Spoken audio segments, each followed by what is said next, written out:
Hello, welcome to Jewish Museum Milwaukee Museum Moments. My name is Ellie Gettinger. I'm the Education Director at Jewish Museum Milwaukee.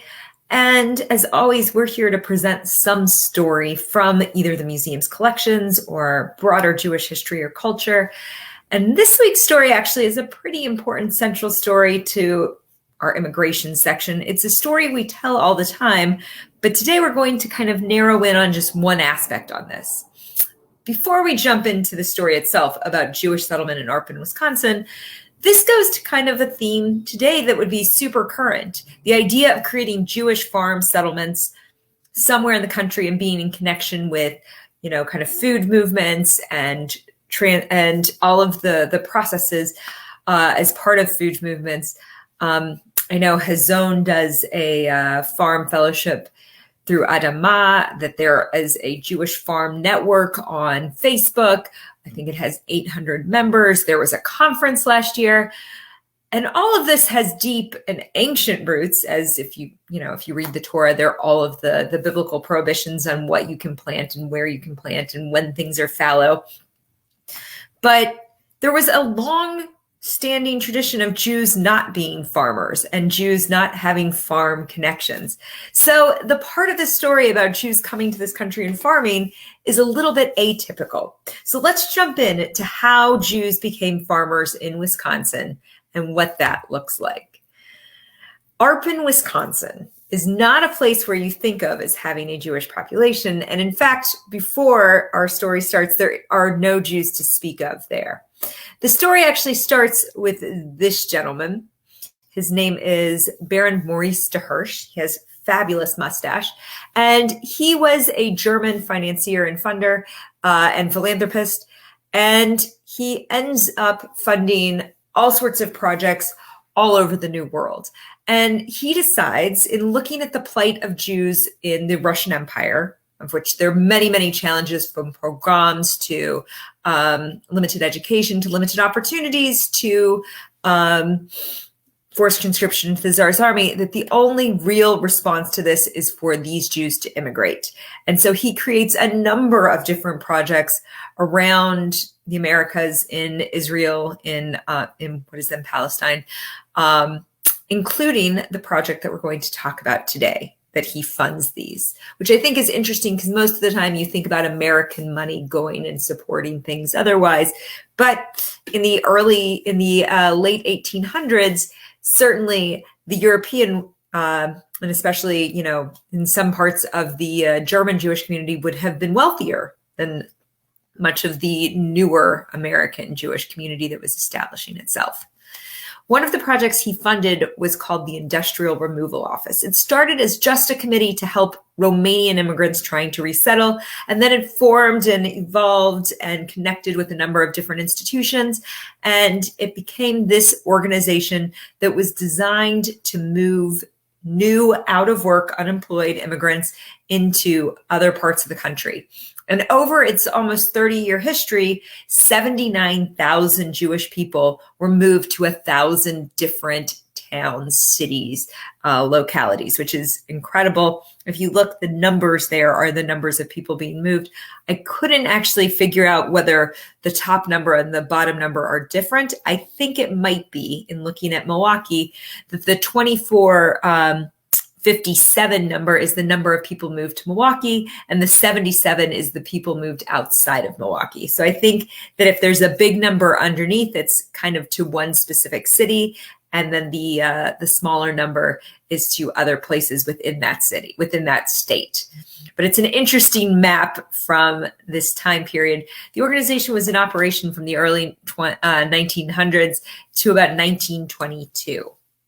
And I'll talk about why they end at that point later on. Most of their organizational project is directed towards getting people into jobs somewhere. And they have all of these local affiliates who are helping place the people and then getting kind of a money from the national organization to help support them. So there's this kind of back and forth between the national organization and the local organizations.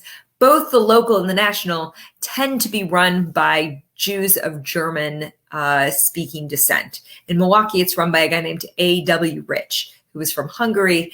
And there is this sense of altruism, but there is also this sense of concern for perception. How is it going to look if there are all of these out of work Jews? How do we make sure that we're getting them employed? How do we get them kind of spread out throughout the country? And for the IRO, this was seen, getting people spread throughout the country, it was seen as a way of maybe dissipating latent anti-Semitism on the East Coast in particular. So this is what it would take at that point. There's a sense that, yes, we're moving people into these industrial jobs, but there's a sense that maybe we should be settling into some of these less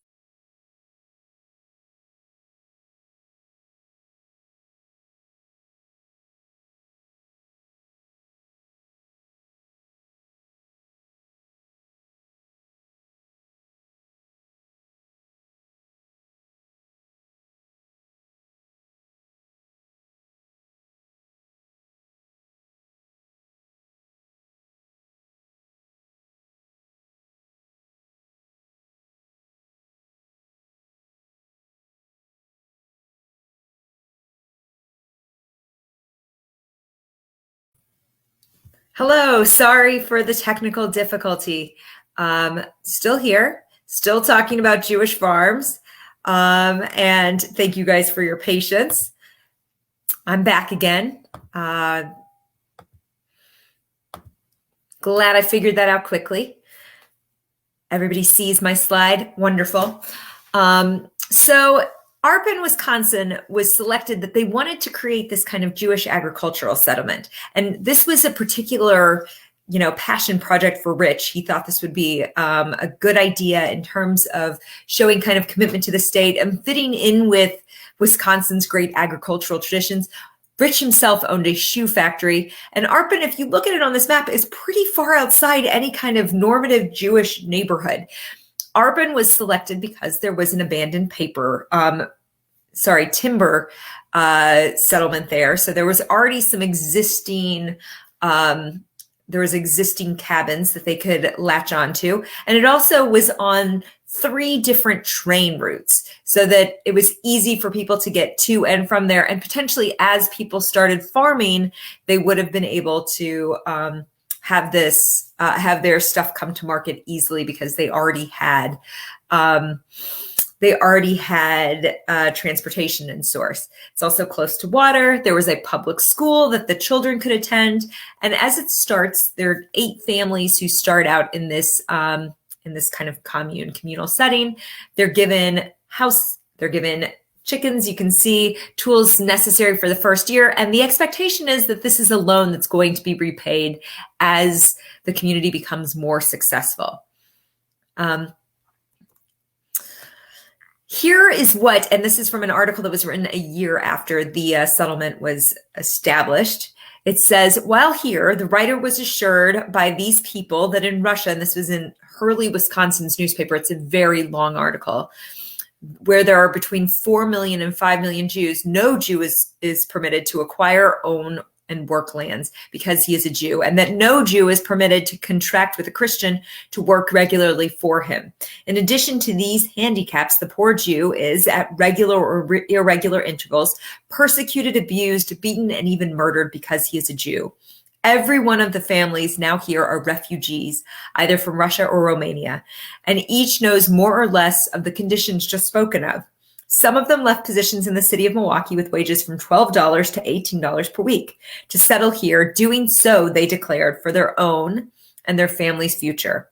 None have expressed the least desire to leave the settlement. So in this early part, there's this great sense of optimism, a great sense of ownership that we are going to be part of building this community.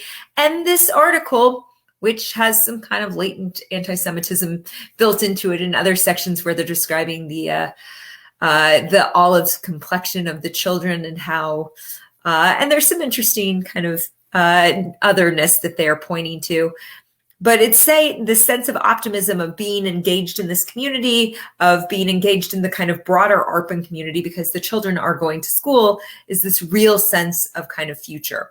And supposedly Mr. Rich comes back and forth and sees this a bit as a pet project that he's very excited about throughout the tenure of the Industrial Removal Office.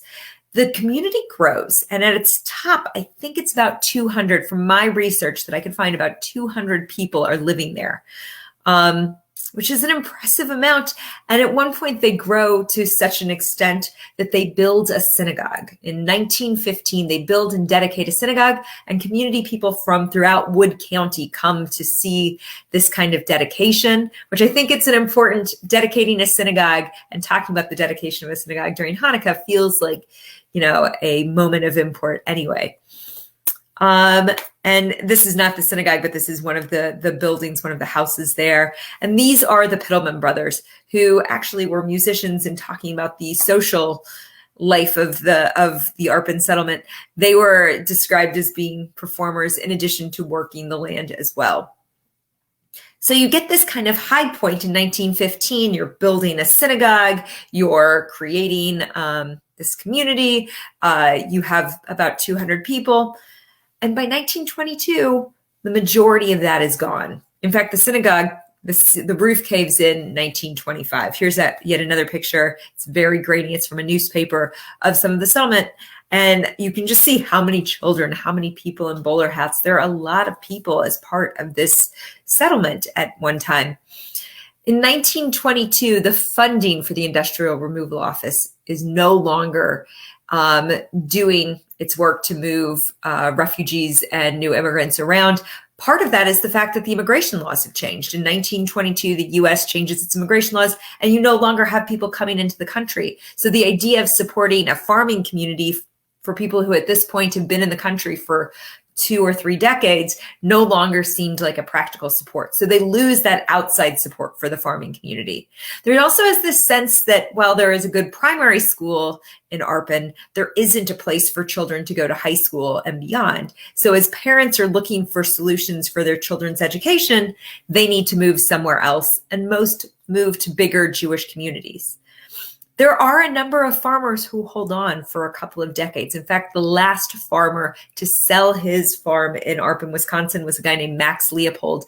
And he finally sold. He left the farm in the 1940s, but sold after renting it for many years in 1958. And that was the end of kind of the Jewish agricultural settlement in Arpin, Wisconsin. But it does give this really interesting window into what people were trying to do and how they were trying to connect with the community and how to build bridges to a broader community. And I think certainly there's more research to be done, but it is just a really interesting piece. In my research, the Piddlemans have roots here. I came across the name, the Rakitas were there too. So I wondered if they were related to the Milwaukee Rakitas as well. If someone wants to give me some insight into that, I would love it. And I want to thank, as always, our supporter, Robin Cohen, for making these possible. And I want to also say to all of you, first of all, happy Hanukkah. And second of all, if you would like to make a contribution to Jewish Museum Milwaukee, you can do so by going to jewishmuseummilwaukee.org. Thanks so much for joining us for this museum moment.